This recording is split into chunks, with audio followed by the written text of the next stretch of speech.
A convoy of mud-streaked trucks lurches through the snow-clogged roads of the Ardennes just before dawn, exhaust fumes twirling into gray winter skies. Inside the lead truck, paratroopers of the 101st Airborne slump against rattling wooden benches, boots still crusted with the grime of Holland. Rumor has it Bastogne offers hot coffee, warm billets, and a precious week of rest and refit. The men cling to that promise the way frost clings to their helmets. As the first church spire pierces the fog, an uneasy hush settles over the column. Bastogne does not look liberated so much as abandoned, shutters hammered shut, chimneys cold, wagon wheels frozen fast to the ruts where villagers fled only hours earlier. A single hand-painted sign, "All roads closed for Christmas," hangs crooked at the crossroads, creaking in the wind like a gallows invitation. Battalion Surgeon, Captain Jerome Doc Fielding, hops down to meet the advance party and crunches across icy cobblestones toward the parish infirmary, only to find every medicine cabinet stripped bare. 3 miles out, the regimental quartermaster radios ahead. Both eastern and southern roads are teeming with armor, German armor, rolling toward the town like thunder you can feel in your teeth. Within minutes, radio chatter from rear units snaps into frantic bursts before dissolving to static. The cordon tightens shut as if an invisible drawstring has been yanked. Colonel Anthony Moose McAuliffe, eyes flinty beneath a knit cap, strides to the marketplace fountain, now a frozen pillar, unfolds a creased map, and traces trembling fingers along the 7 roads that once threaded freedom in every direction. All 7 are gone. More chilling still, supply trucks bearing the regiment's winter coats and extra rations have vanished with the last trickle of outgoing traffic. McAuliffe's XO mutters a Christmas hymn under his breath, but even that small warmth turns to vapor in the air. A distant boom rolls over the rooftops, followed by the soft patter of shell fragments raining onto slate. The first artillery ranging shot, casual, curious, almost polite. McAuliffe pockets his map and addresses the nearest squad. "Looks like Santa's running late, boys. Dig in." Picks and shovels ring against frozen earth. Foxholes become shallow ice coffins glistening in twilight. On the edge of town, Private Ezra Cole rests his rifle on a stone wall, scanning the snowy tree line. Beside him, newly reassigned radio technician Claire Sparks Donovan unfurls a spool of commo wire with numb fingers, her breath forming tiny clouds that vanish before they rise. Neither speaks, but both feel the same iron truth settle over their chests. Bastogne isn't a layover, it's a trap baited with the promise of respite. Torch-bright flares burst overhead, bleaching the night to bone-white daylight and revealing German silhouettes advancing just beyond the outer hedgerows. The paratroopers exchange grim nods. There will be no more rumors of rest, only the stark certainty that they now occupy a frozen island in a rising sea of enemies.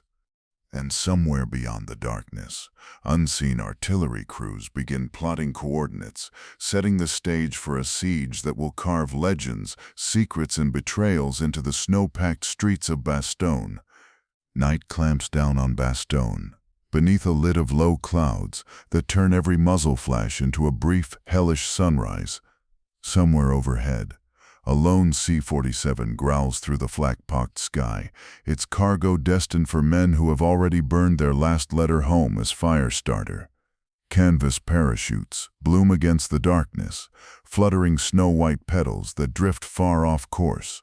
Most collapse into German-held woods, but one khaki bundle thumps onto the 101st's shattered town square, skidding across ice until it dents a bronze statue of St. Hubert. Radio technician Claire Sparks Donovan volunteers for the recovery detail, partly out of duty, mostly to thaw her fingers with movement. Flanked by 2 riflemen, she scrambles to the bundle and finds an elongated steel cylinder lashed inside like an orphaned artillery shell. The stenciled label reads M1908, 1005 mm, property of U.S. Ordnance, yet the casing lacks the usual firing groove and sports a curious bakelite cap wired shut with lead seals stamped OSS.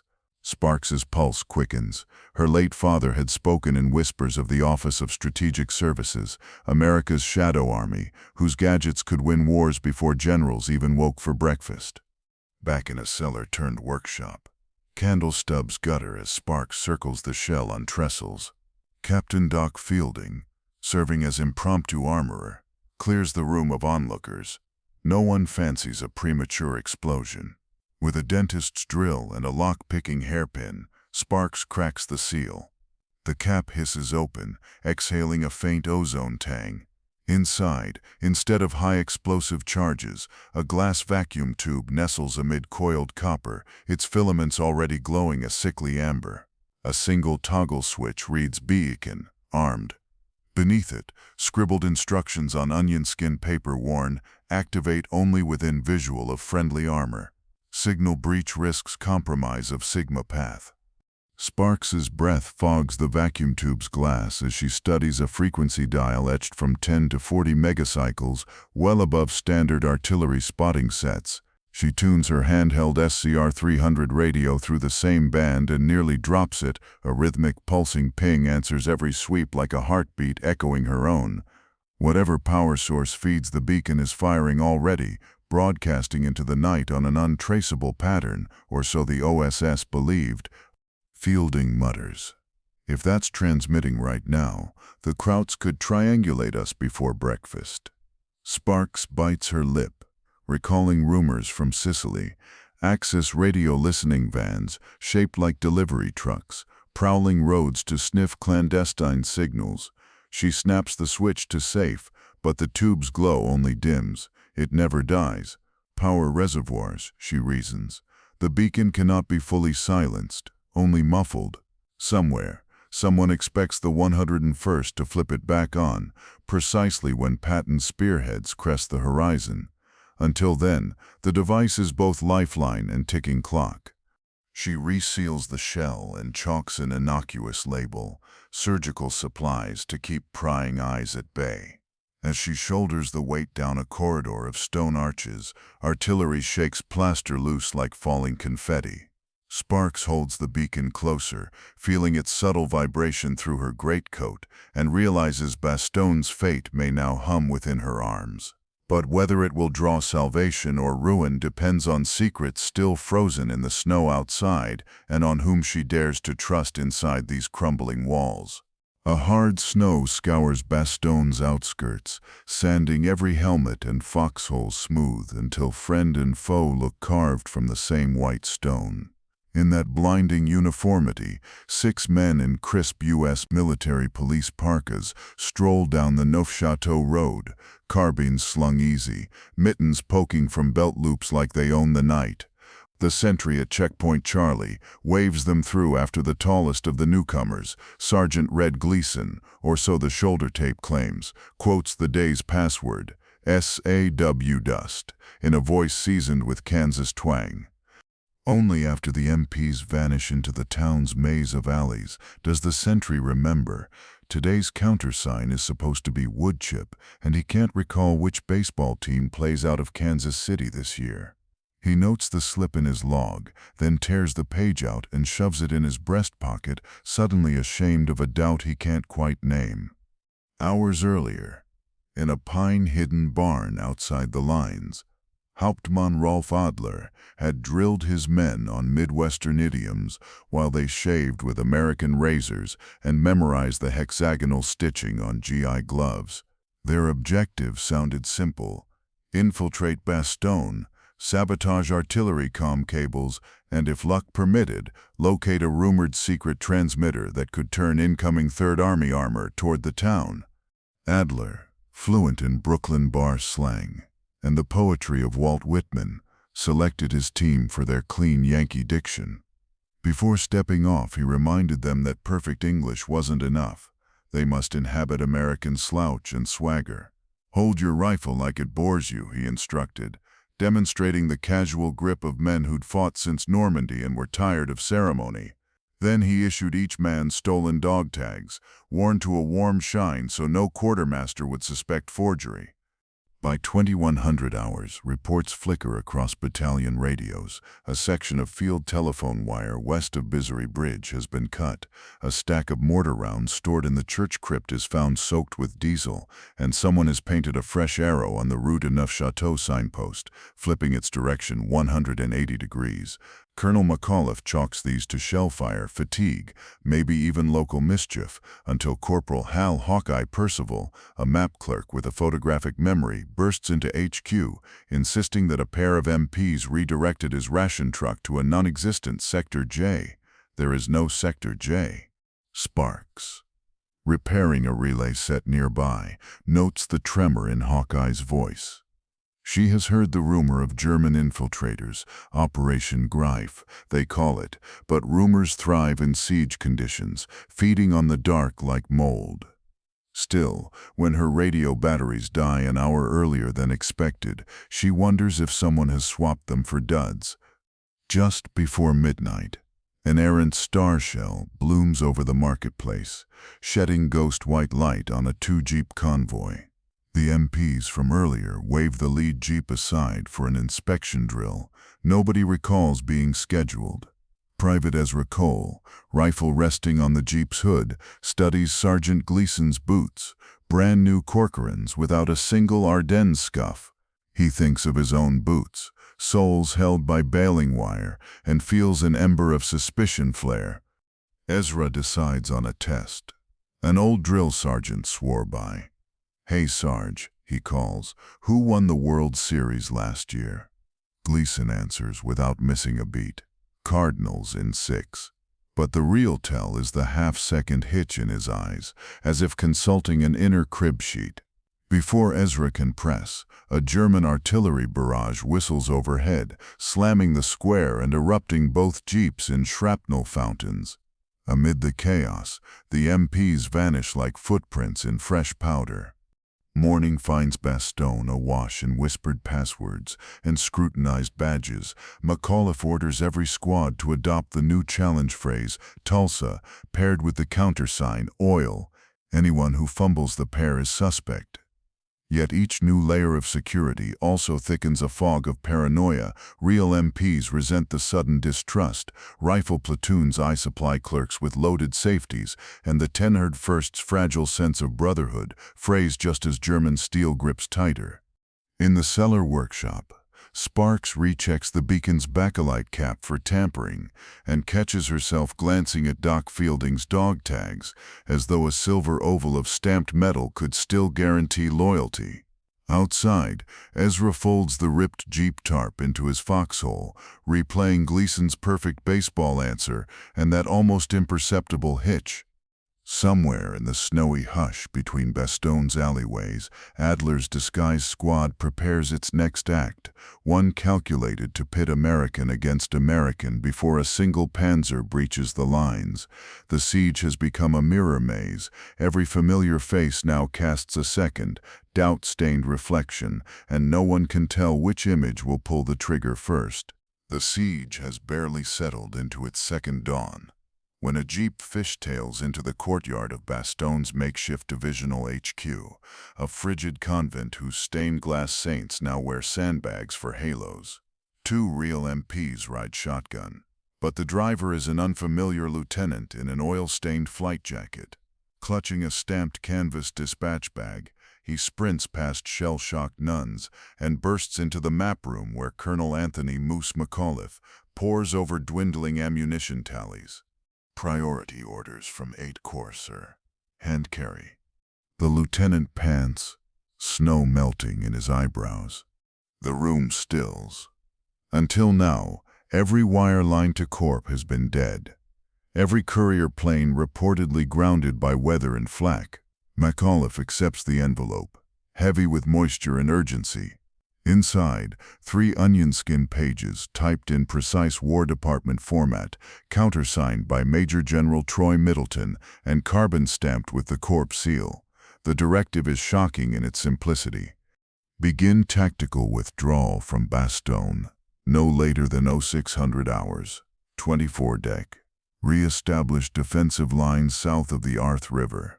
Destroy all material that cannot be transported. McAuliffe's chief of staff, Lt. Colonel Ned Harper, blanches.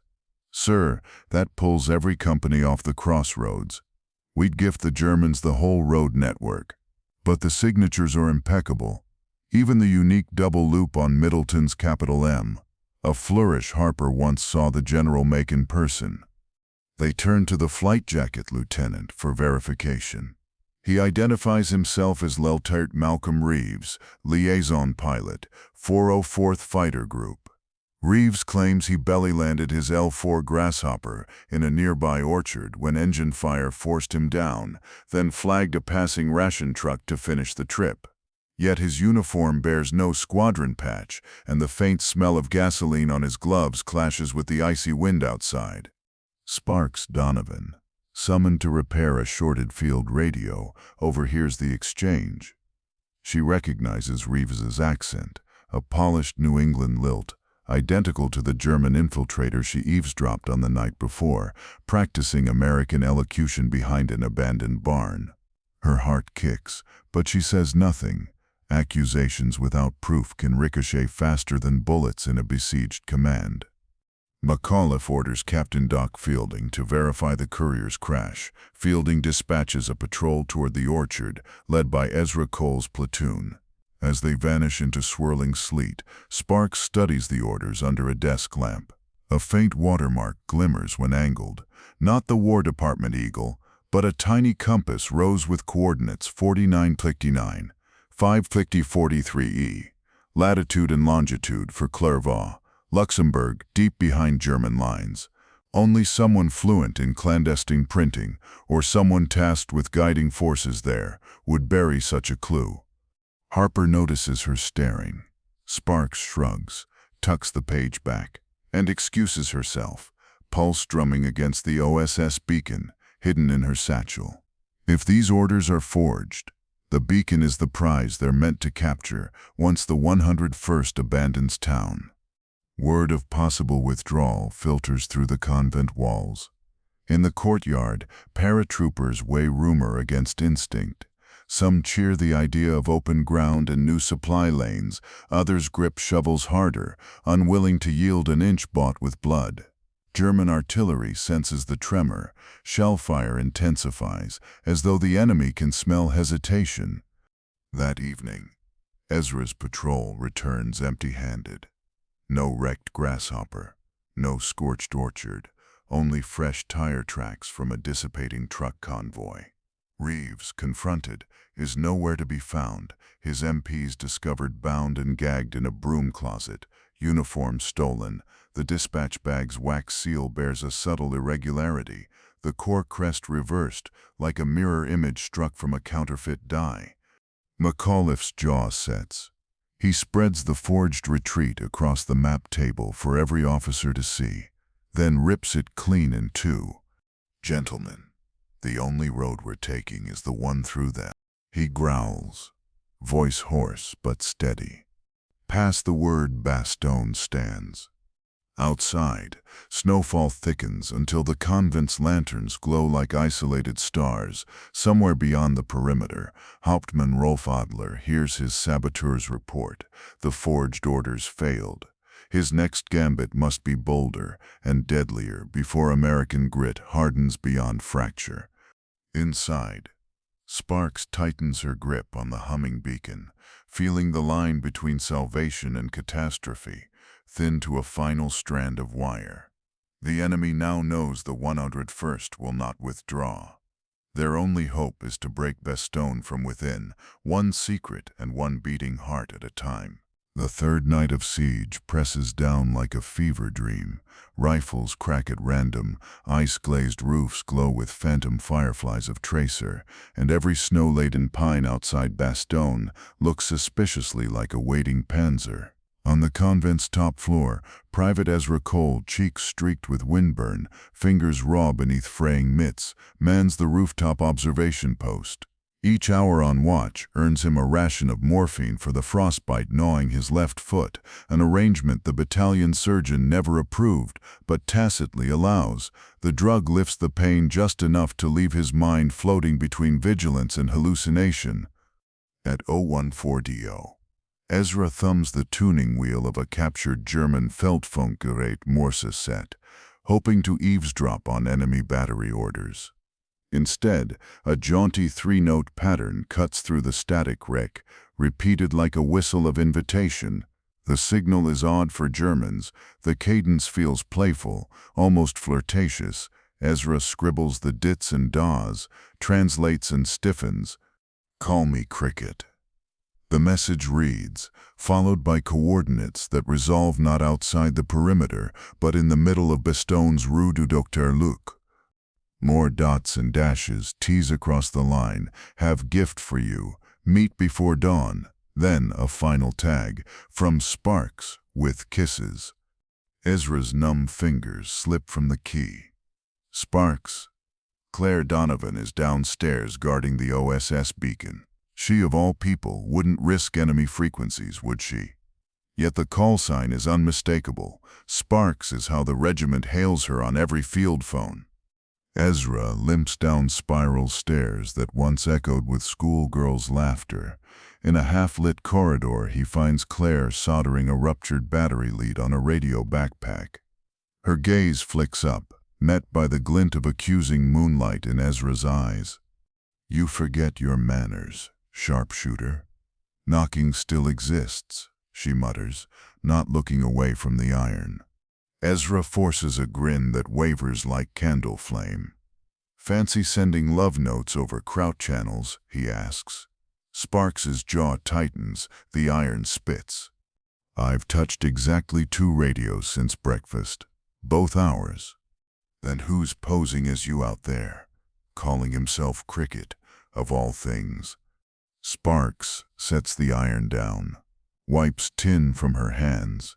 Cricket is her childhood nickname, one she confided only once, to Ezra, during a lull in Holland. That secret echo now chills them both far more than the convent's drafts.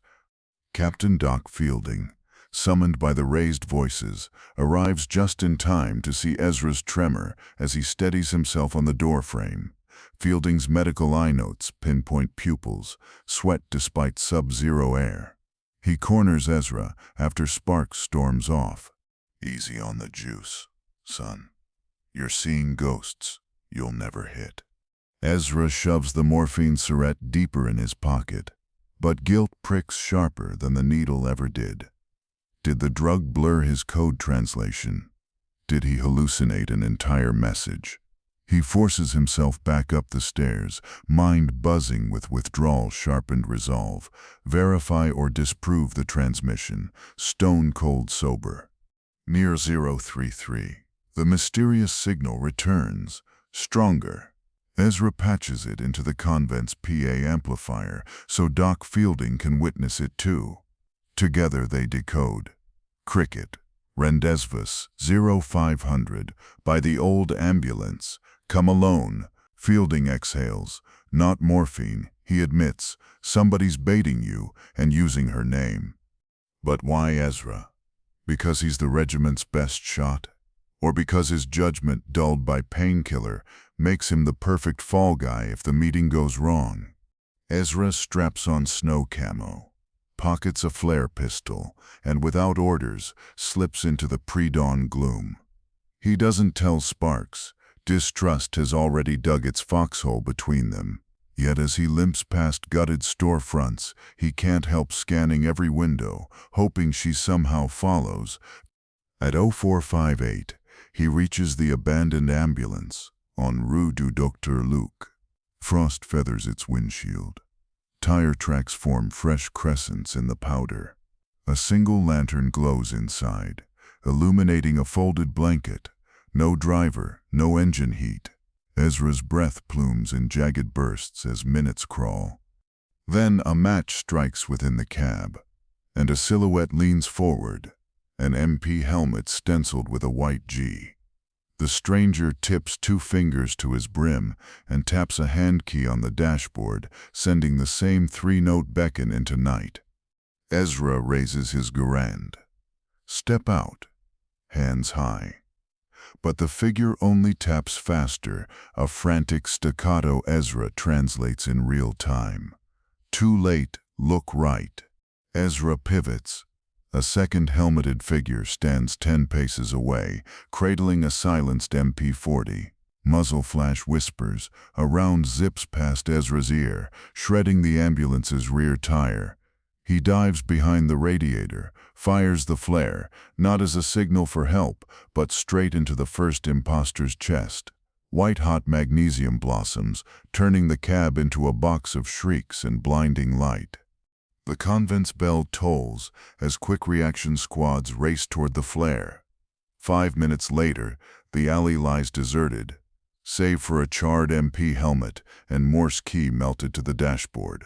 Of the assailants, only footprints remain.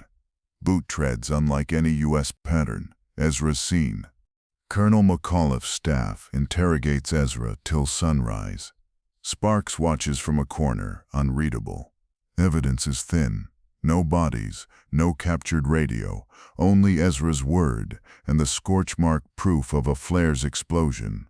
Worse, the beacon's battery registers a sudden voltage dip, the device sapped by a brief power drain at precisely 05:01. Someone, somewhere tried to synchronize sabotage with that ambush. Suspicion swirls like the storm clouds gathering for Christmas Eve. Did the infiltrators want Ezra dead, or simply his uniform? Is Sparks still above suspicion? Or has her nickname become the perfect camouflage for a deeper betrayal? And within Ezra's pocket, the last morphine syringe grows heavier, knowing the next time he reaches for it, he may dull not pain but conscience. While chaplains ready midnight mass, Bastogne's defenders brace for a different liturgy, a crescendo of artillery and accusations, dotted in Morse by unseen hands. In the chill between hutch shoulders, one truth settles like drifting snow. Every heartbeat in Bastogne now thumps to a code, and decoding it wrong could kill more men than any shell Bernard's guns can lob. December 24th, 1944. Dawn. A cathedral hush settles over Bastogne. For the first time in days, the German guns fall silent, and every paratrooper feels the absence like a drum that stops mid-beat. Chaplain Father Tierney strings dented tinsel around the convent altar for midnight mass. Frost glitters on the tarnished baubles as though even heaven must economize. Outside, foxhole radios crackle with nothing but wind, a quiet so complete it feels surgical, as if the enemy is clearing the stage for something precise. At 1100, a plume of smoke curls beyond the northern hedge, and two figures appear, one Wehrmacht, major in a tailored greatcoat, the other a medic hoisting a truce flag improvised from bedsheets. They advance with practiced slowness, boots crunching in the brittle snow. Sentries hesitate, but Colonel Anthony Moose McAuliffe orders them escorted, blindfolded, to Divisional HQ inside the convent's crypt. The major introduces himself in flawless English as Siebert von Kluge, envoy from General Heinrich Luttwitz. He presents a letter on cream stationery embossed with an iron eagle. The Honorable 101st Airborne Division is surrounded. A continuation of resistance is hopeless and will only bring needless suffering. We therefore demand your honorable surrender within 2 hours, or Bastogne will be annihilated by artillery and air attack. Von Kluge's voice is velvet, but the candlelight reveals flecks of ice in his mustache, proof the Germans have marched through lethal cold to deliver the threat in person. Staff officers murmur, weighing casualties, ammunition, rations. Sparks Donovan stands in a shadowed arch, clutching the OSS beacon beneath her parka like an unborn secret. At length, McAuliffe leans across the crypt table and scrawls in pencil. Lit. Colonel Harper translates with ceremonious flourish. The American commander's answer is, "Go to hell." Von Kluge blinks, puzzled by the slang, then reddens. He salutes with clipped precision and allows himself to be escorted out, promising storm and steel by nightfall. As soon as the envoys vanish, German batteries open fire in perfect synchronization, salvos timed to the minute, as if von Kluge's footstep across the line were a starter's pistol. McAuliffe grants each battalion 1 hour to prepare, dig deeper, double-stack sandbags, top up morphine. He forbids the word surrender henceforth. Any man overheard using it will spend the barrage tying barbed wire knots in open ground. Sparks races to her cellar workshop. The beacon's vacuum tube now pulses faster. Tick, tick, tick. A Morse she doesn't recognize. When she toggles the safety switch, the pulse does not pause. Someone, somewhere inside Bastogne, has rerouted power to bypass her controls. The device is live, broadcasting who knows what on every harmonic the Germans monitor. She grabs a voltmeter and hurries down candlelit corridors, driven by a dreadful calculus. If the enemy can read that signal, tonight's promised annihilation may reign with surgical accuracy. She finds Ezra Cole near the south wall, shoehorning his frostbitten foot into a boot crusted with blood. Their eyes lock. Mistrust still hangs between them like barbed wire, but when Sparks shows him the spiking meter, suspicion becomes common terror.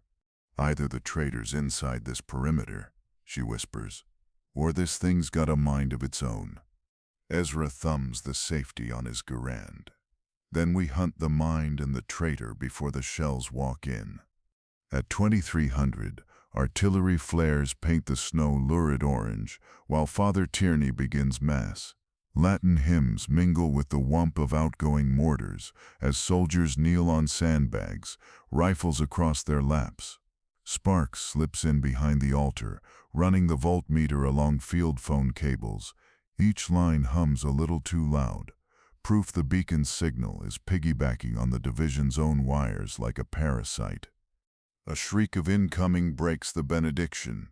Stained glass erupts in a kaleidoscope of ice-bright shards, yet the men rise and finish the hymn, defiant notes ringing after the glass settles. Outside, tracer streams lash the dark like burning tinsel, Christmas decorations from hell. Midnight. A lull, eerily brief, allows distant engine noise to drift over the hills. Tank tracks, or the growl of artillery tractors resetting their aim. Sparks and Ezra sprint to the radio loft. There, bathed in green cathode glow, a lone signalman they both know, quiet, trusted Corporal Hawkeye Percival, taps furiously at a clandestine key wired straight to the beacon. Hawks of sweat glitter on his temples. Ezra levels his rifle. Step away, Hawkeye. The corporal freezes, eyes round behind fogged spectacles. His thumb hovers over the transmit bar, knuckles white. Sparks yanks the cable. The beacon's pulse stutters, then resumes on a different frequency, pre-programmed failsafe. Hawkeye's lips tremble. You don't understand. They promised evacuation for the wounded, for everyone if I just gave them a pathfinder. Before Ezra can decide whether to fire or to pity, the next German barrage screams overhead, 50 heavy guns, zeroed with uncanny precision on Bastogne's command posts. Ceiling beams splinter, dust and plaster choke the loft, and the beacon's tube flares white, overloaded, ready to fuse. Sparks slams a screwdriver through the power coil. The glass implodes, showering them in phosphor sparks. For a heartbeat, the signal dies. Below, artillery detonates in concentric rings, yet many shells land short or wide, as if their coordinates lost their anchor at the last instant. Sparks's sabotage has bought them a sliver of chaos in the enemy's meticulously timed assault. With the beacon crippled and Hawkeye in irons, McAuliffe's staff scrambles. They'll be hit again at dawn, and the traitor's confession hints at more saboteurs still hidden. Yet for now, just for now, Bastogne still stands, held together by faith, morphine, and the brittle word nuts scribbled on a slip of paper nobody dares misplace. Outside, snow falls heavier, muffling the wounded's moans, and coating the ruined steeples in ghostly white. Christmas Day will dawn in 2 hours, born under the flash of flares and the smell of cordite. Whether sunrise reveals Patton's tanks or German panzers now depends on the beacon's smoldering guts and on the frayed trust between two soldiers who still don't know if they're allies or alibis. A pale Christmas dawn crawls over Bastogne, turning the snowdrifts a bruised lavender. The night's bombardment has shorn roofs, sliced steeples, and left the air tinged with cordite and incense from shattered pews. Somewhere under that hush, a man whimpers for morphine. Somewhere else, a sentry sings Silent Night to keep his teeth from chattering. But in the northern firing line, two soldiers have dug their foxhole deeper than most, less for cover from German shells than from each other's secrets. Claire Sparks Donovan drops into the cramped pit, snow cascading off her helmet.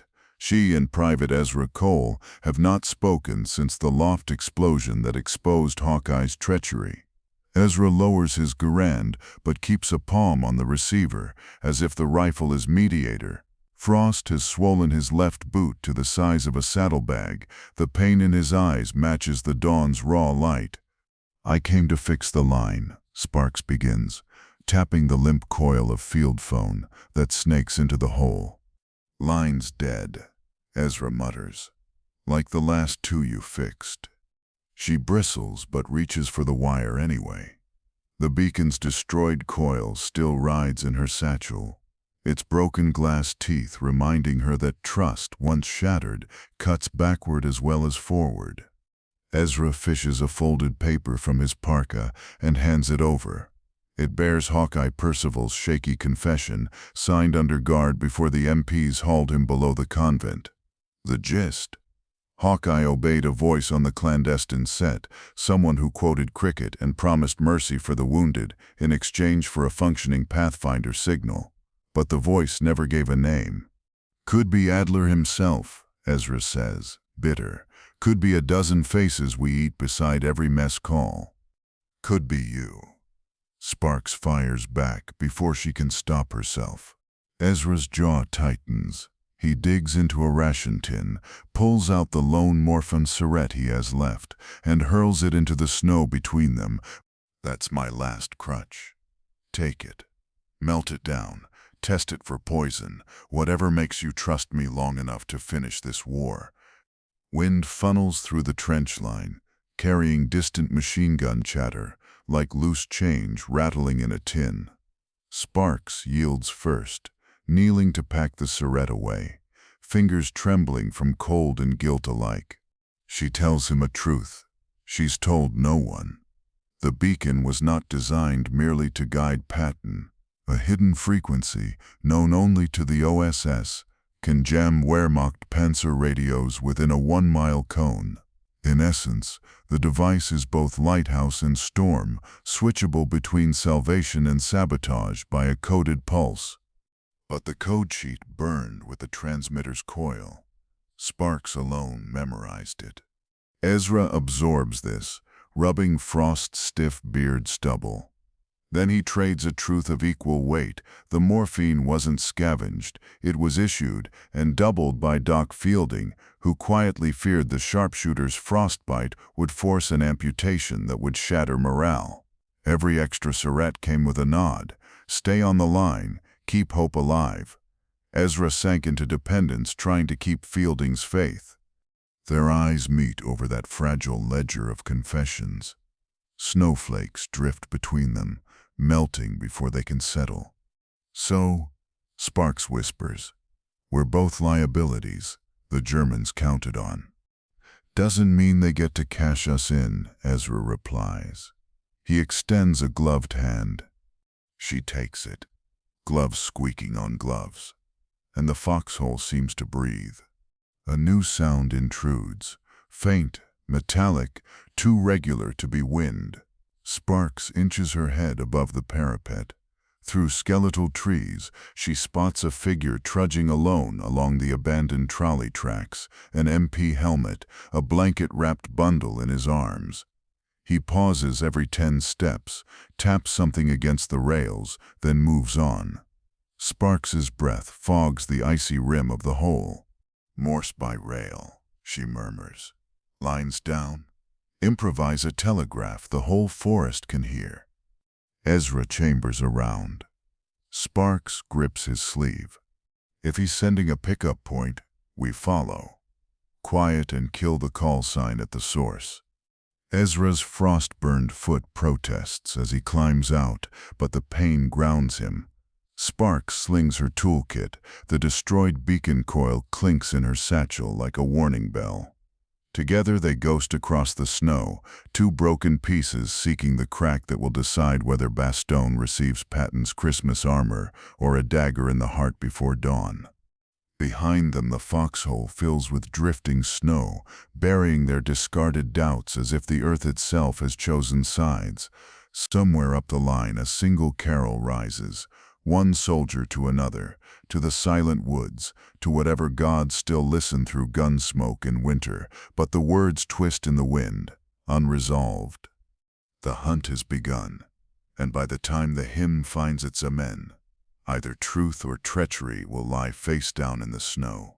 Midnight on Christmas Day finds Bastogne lit by twin moons, the real one veiled in snow gauze, and a false one, an aerial flare hissing above the convent like a burning halo. In its glare the town appears peaceful, almost theatrical, every ruin silvered and still. Sparks, Donovan, and Ezra Cole, flattened against a half-collapsed trolley shed, know better. The hush is the breath a nightmare takes before it screams. The lone MP they trailed now kneels at a junction switch, tapping his trench knife against the iron in 5-note bursts. Beyond him, deeper in the pine gloom, Ezra makes out other helmeted shapes repeating the signal down the line, a Morse bucket brigade using steel instead of airwaves.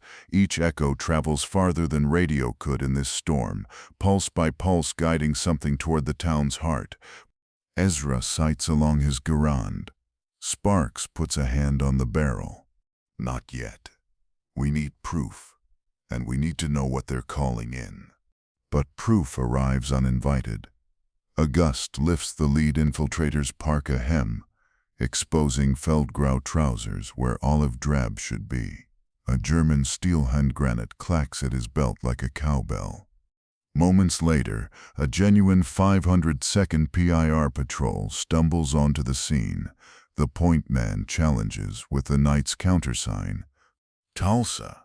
The imposter replies, oil. Perfect cadence, wrong intonation, Kansas twang slurred by guttural ooh. The hesitation is fatal. Sparks flicks her flashlight once, prearranged signal, and Ezra fires.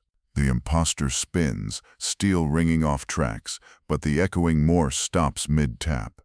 The forest exhales a collective curse in German. Everything erupts at once. Tripwires the commandos laid earlier ignite bundles of Panzerschreck rockets into the sky. Green arcs meant to fool American observers into thinking friendly illumination. Simultaneously, suppressed MP-40s rake the patrol. 2 paratroopers fall before they can scream.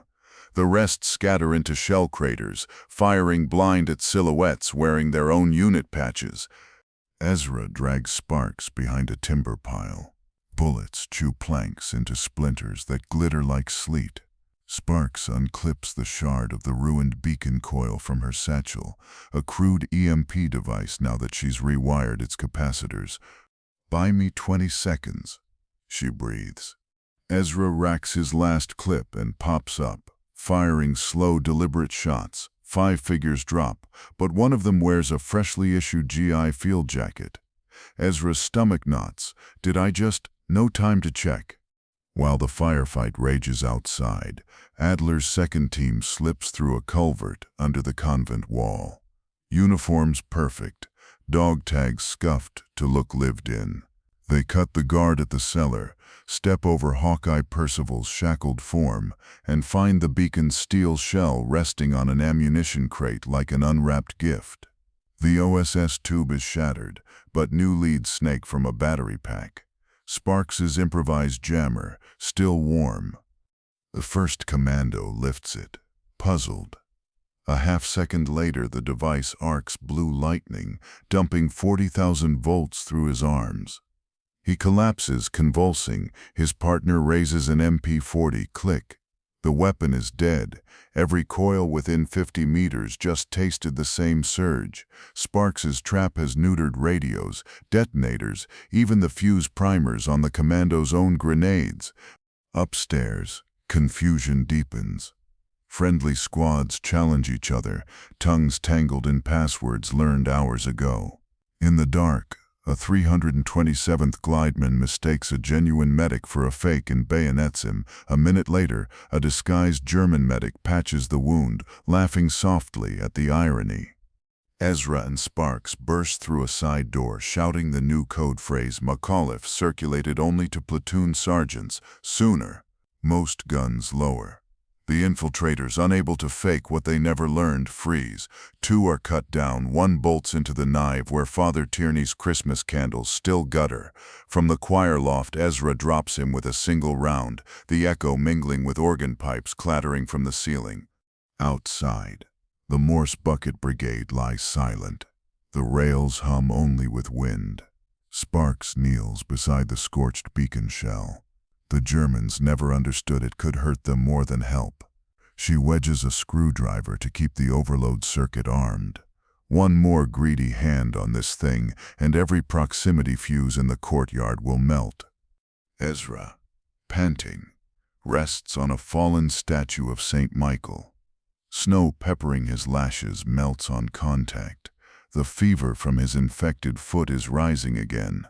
But his eyes stay clear as he surveys the carnage. American, German, American again. Uniforms swapped in death's quick costume change. Night of the doppelgangers, he thinks, and daylight will decide which ghosts wear which face. Flares finally sputter out, leaving only moon glow and the first hint of gray in the east. Colonel McAuliffe's runners tally losses: 24 Americans, 12 confirmed infiltrators, half a dozen bodies too torn or burned to assign allegiance yet. More unsettling, 3 jeeps and 1 medic's half-track are simply gone, driven through the breach in the culvert before the EMP trap fired. Whether they carry wounded men to safety or disguised killers toward new targets, no one knows. Sparks replaces the beacon shell in its crate. Now a booby trap masquerading as treasure. She and Ezra share a glance, equal parts triumph and dread. They have staved off disaster, not ended it. Somewhere beyond Bastogne's white horizon, whoever waited for rails to sing still expects an answer. Dawn will bring engines in the fog, whose insignia they bear is a chapter yet unwritten. For now, Bastogne's defenders tighten their perimeter, change passwords again, and pray that the enemy spent more blood than trust tonight. In the distance, a rooster crows, absurd, lonely, defiantly alive. The counter-offensive crows back with a single artillery round, reminding all within earshot that morning is just darkness, wearing a paler mask. A vaporous dawn crawls over the Ardennes, bleaching every ruin to ghost gray. The overnight firefight has blown Bastogne's nerves raw. Now the very absence of gunfire prickles like a rash. A murmur courses down the trench line, first a rumor, then a certainty, until even the medics pausing over field surgeries pause to listen. Low-slung thunder rolls through the pine valleys, swelling and retreating as if the forest itself were breathing. Fog drapes the ground knee-high, turning every silhouette into a half-formed nightmare. Lieutenant Ned Harper swings binoculars north, but the lenses show only swirls of milk. Radio nets babble contradictory reports. Armor on the Wiltz Road, no. Straight west from Hoofelies, no. Both. Somewhere, someone is masking the truth beneath a blizzard of jammer noise. Down in the crypt, Claire Sparks Donovan hovers over her shattered OSS beacon. The booby trap coil still crackles with residual charge, but a faint ping keeps bleeding from its ruined guts, like a heart refusing to flatline. Sparks realizes with a jolt the infiltrators scavenged the secondary oscillator before fleeing. A pocket-sized Pathfinder could now be homing the tanks, whose tanks God only knows, straight onto Bastogne's coordinates. At 07:05, 2 jeeps burst from the fog. U.S. stars spray-painted on their hoods, so fresh the stencils drip. They skid to a halt outside Divisional HQ. MPs pile out, shouting that a column of Shermans is right behind them.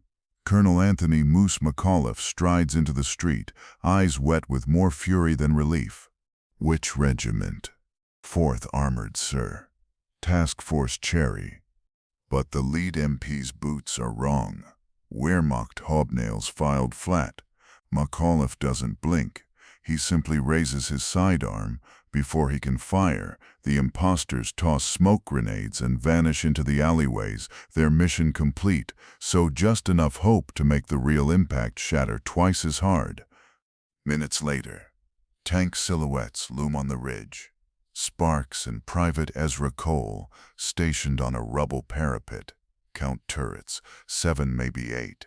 Ezra's frost-rotted foot throbs, but he steadies the bazooka sight. If those are German Panthers, they'll be in range in 60 seconds. A cold gust tears open the mist and reveals iron crosses on glacis plates. Panthers, all right. Their guns elevate in a choreography too graceful for doom. Ezra's finger tightens on the trigger. When every Panther abruptly eddies to a halt, engines coughing like smokers. Antennas twitch but receive no command. Inside the lead tank, a frustrated commander bashes his radio with a gloved fist. Sparks exhales. A silent prayer answered by physics. While Ezra prepared the bazooka, she rewired the beacon's carcass to broad beam its jamming frequency on battery fumes. The stolen Pathfinder is still homing, but now it spews white noise that chokes every German command channel within a mile. The Panthers can see Bastogne, can smell victory, yet can't coordinate a single shot. Chaos breeds opportunity. From the opposite tree line, due south, another growl rises. Engines idling in disciplined harmony. A fresh line of tanks noses through the fog. Silhouettes boxier, turrets squarer, conspicuously lacking side-skirt armor. A single white star flashes on a hull, then another. Sherman's, real ones.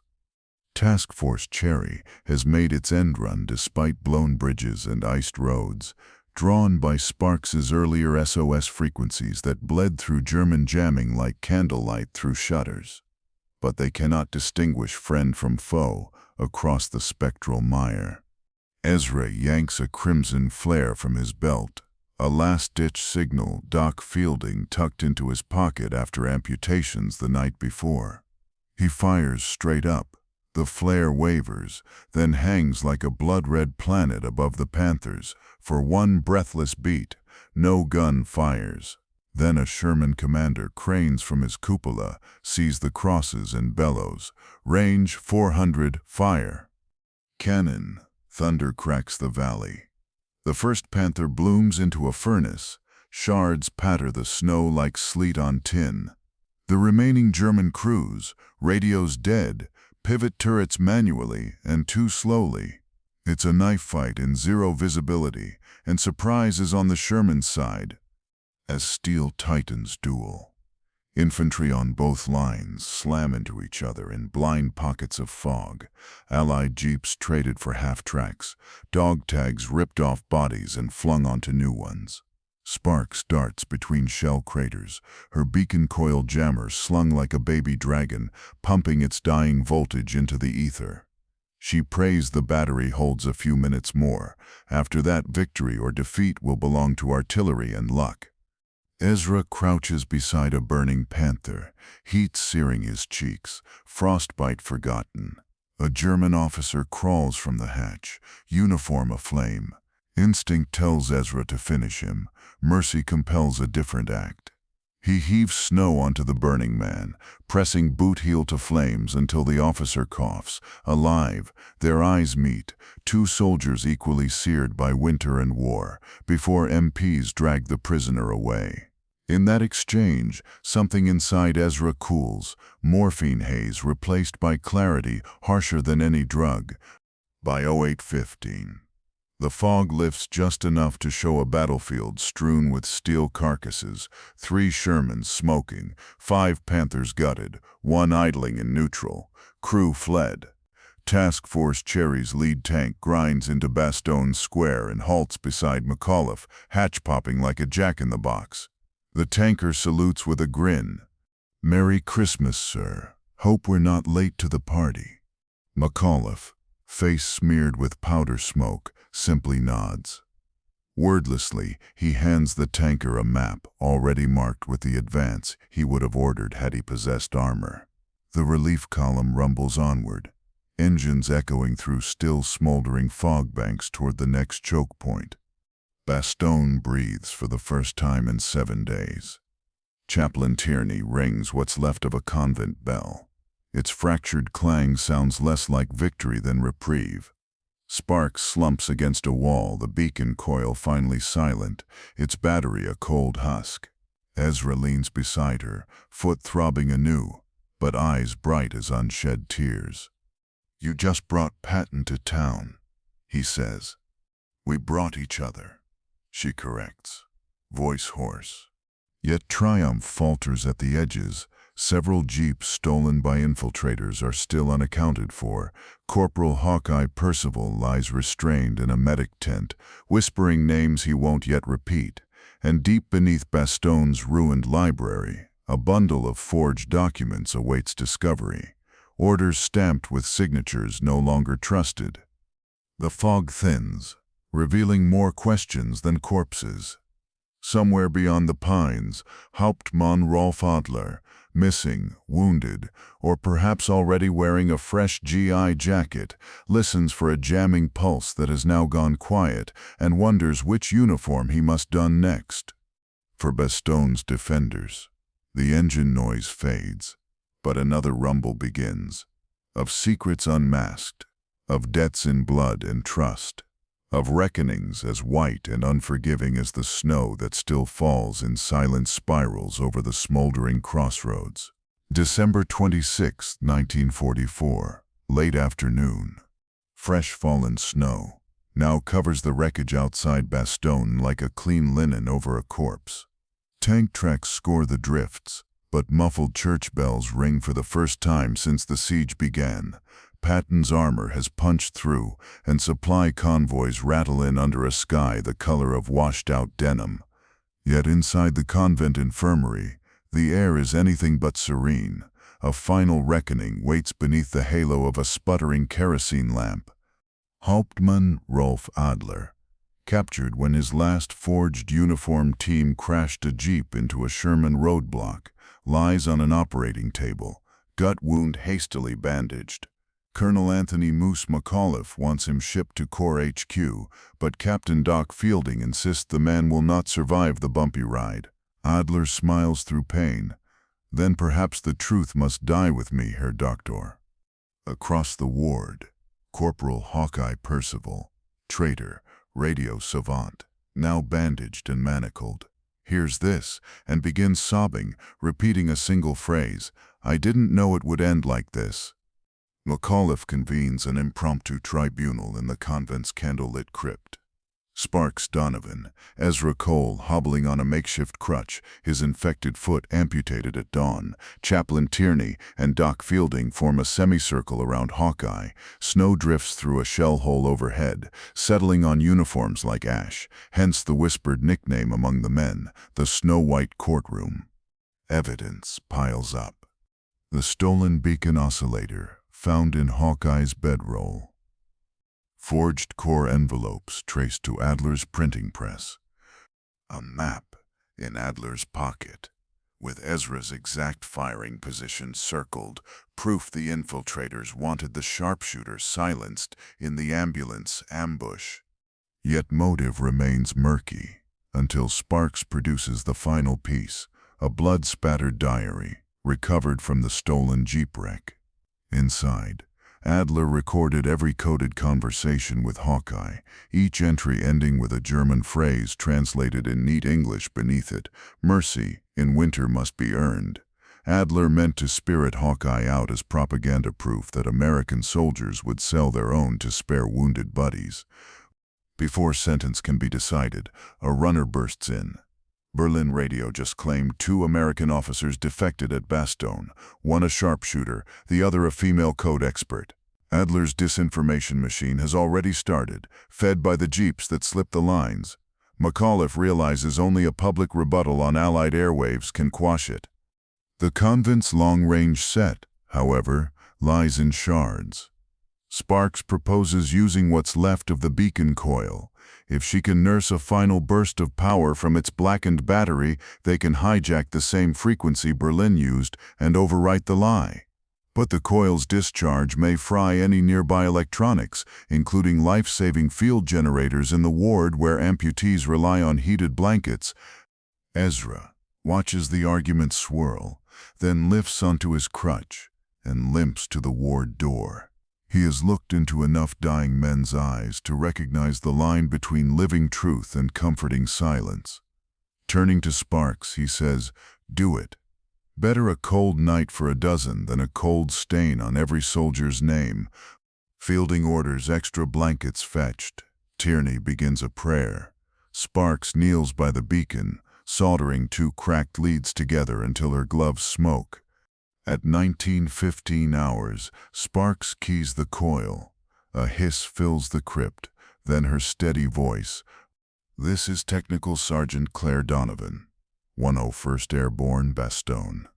Reports of American defection are false. The only surrender here was our enemies. Proof follows." She pauses. Ezra steps to the mic and gives Berlin the one-word answer. McAuliffe once gave the Germans face-to-face. Nuts. Sparks flips the cutoff. The coil sparks. Power drains. Lights flicker. But the ward generators hold. Miles away, Allied monitoring posts record the transmission and relay it to the BBC within the hour. By midnight, Berlin's lie is dead in the snow. Back in the crypt, the tribunal reconvenes. Adler, pulse fading, refuses morphine, demanding a soldier's bullet. McAuliffe denies him the honor. Adler expires before verdict can fall. Hawkeye receives summary judgment, life at hard labor, his Morse-tapping fingers to serve in mind-clearing, where every message is a wire to be cut, not whispered. Sparks' pockets, Adler's diary, evidence, and cautionary tale. Both. Ezra. Exhaustion finally overtaking morphine's numb mercy, collapses. Fielding catches him. The sharpshooter's crutch clatters, echoing like a final gavel stroke. Epilogue. Crossroads in the snow. January 1945. The Bastogne Road. Net hums with supply convoys now, but the crossroads remain scarred, white graves dotting the fir fringes. Sparks is flown to Shea Huff headquarters, debriefed on her improvised jammer. Rumor says she's bound for the brand-new Signal Corps research unit. As she boards the C-47, she leaves Ezra a note. Cricket. Even winter sings, if you tap the rails hard enough. S. Ezra, convalescing at a Paris hospital, pins the note above his bunk. He has lost a foot and an addiction, but regained the steady aim of conscience. Doc Fielding drafts him for stateside sniper instruction, no one better to teach new boys where trust begins.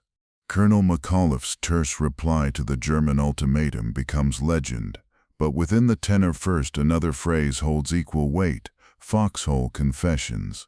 It reminds every survivor that victory hinged less on steel than on two battered soldiers choosing to share their darkest truths before the enemy could wield them. Snow will fall again on Bastogne, and new wars will learn new codes, but in one winter crossroads the line never moved. It bent, creaked, nearly shattered, yet held, stitched together by sparks of wire and sparks of will until rescue engines roared through fog and the night itself surrendered the stage.